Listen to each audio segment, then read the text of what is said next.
só os Estados Unidos que está com uma inflação muito alta. Se você for ver os dados acumulados de inflação de vários países do mundo, você vai ver, por exemplo, Estados Unidos com 8,5%, Alemanha com 7,3%, Holanda com 9,7%, Espanha 9,8%, Brasil 11,3%, Inglaterra 6,2%. Essa tabela mostra para vocês como a inflação atualmente é um problema generalizado, não é um problema só do Brasil, apesar de no Brasil a coisa tá bem feia, né, meu povo? Mas depois da pandemia, a gente teve um efeito inflacionário no resto do mundo, seja por conta dos estímulos brutais que foram feitos, seja por conta do problema na cadeia de produção mundial, né, que diminuiu a oferta de produtos e aumentou seus preços, seja por conta de aumento de preços de commodities por conta de Rússia e Ucrânia, enfim, o fato é que está tudo subindo de preço. E isso tem um impacto muito importante nos seus investimentos.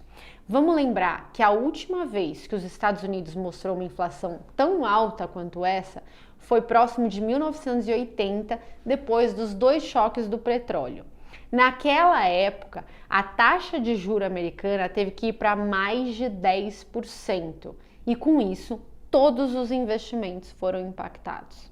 Por exemplo, a bolsa. A bolsa americana ficou 10 anos de lado, sem subir. O preço sobre lucro, que é o indicador que te mostra quantos anos de lucro o investidor paga para ter uma ação, em média, né, foi para 5 vezes. Ou seja, o investidor pagava só 5 anos de lucro para comprar uma ação, em média, nos Estados Unidos em 1980. Sendo que na bolha das .com, esse número foi para 41 vezes o lucro. Olha só, 41 anos de lucro para você comprar uma ação. Recentemente estava 25 vezes o lucro. Então, o aumento da taxa de juros faz com que menos pessoas queiram investir na bolsa. A gente está vendo isso acontecer no Brasil, né? A Selic subiu tanto, está indo agora, vai para 12,75%. Na próxima reunião do Copom vai render 1% ao mês. E com isso a gente está tendo uma saída massiva da bolsa e uma entrada gigante para renda fixa. Nunca num trimestre a gente teve um fluxo tão grande para renda fixa na história como a gente está tendo agora. Então, o aumento de taxa de juro que vem em decorrência do aumento da inflação prejudica vários outros investimentos, vários outros ativos de risco.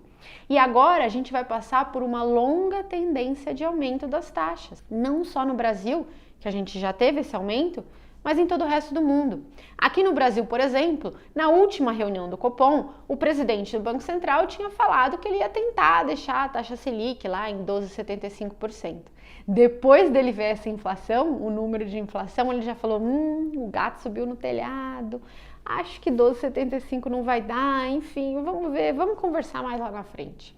Então, pode ser que a gente suba a Selic ainda mais, mas a gente já está tateando o fim, correto? A gente já está lá próximo do fim. Se não for 12,75, vai ser 13, vai ser 13,5, vai ser 13,75, por aí, tá, gente?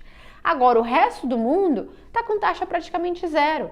Os Estados Unidos, por exemplo, que está com uma inflação de 8,5%, está com uma taxa do Fed Funds de 0,25% ao ano. Ou seja, eles têm uma longa tendência ainda de aumento nas taxas de juros, que deve prejudicar a bolsa. Então, você, investidor que adora risco, que adora a bolsa, tem que tomar mais cuidado. Agora não vai ser fácil investir em ativos de risco. Você tem que acertar o melhor ativo, do melhor setor, daquele setor exatamente que se beneficia de todo esse cenário, né? Por exemplo, aumentaram os preços das commodities, então escolher um setor exposto a commodities, exposto a dólar, por exemplo, né? Porque a nossa taxa de juros vai ficar parada e a taxa deles vai começar a subir. Então é uma pressão para desvalorizar o nosso real a partir de agora, né? Então, quero estar exposto a esse tipo de cenário. Sempre vão ter aquelas ações que se beneficiam de um cenário desses, mas é uma minoria. Não vai mais ser aquela coisa de, fim de 2020, que qualquer ação subia depois que a bolsa tinha caído com a pandemia, e aí qualquer ação subia e qualquer coisa que eu comprava subia. Não vai mais ser esse cenário. Imagina que você é um remador remando contra a maré agora. você tem que ter o melhor barco, a melhor pá e ser muito fortão, senão você vai remar para trás. A renda fixa pós-fixada agora é um investimento mais a favor da maré, né? Porque é exatamente aquele investimento que quando as taxas de juros sobem, você se beneficia disso. Ai, Marília, mas será que eu tenho que me preocupar tanto assim? Gente, tem que. Lembra do que eu falei para vocês. A inflação americana está no pior número dos últimos 40 anos, tá? Desde 1980, quando a gente teve uma inflação tão alta assim, a inflação americana só caiu. A gente teve 4 décadas de tendência de queda nas taxas de juros, com consequências na bolsa e nos ativos de risco. É muito importante você lembrar também que nesse período a gente teve um aumento muito grande da dívida PIB dos Estados Unidos. Até o ano passado a gente tinha uma dívida PIB americana de 130% do PIB.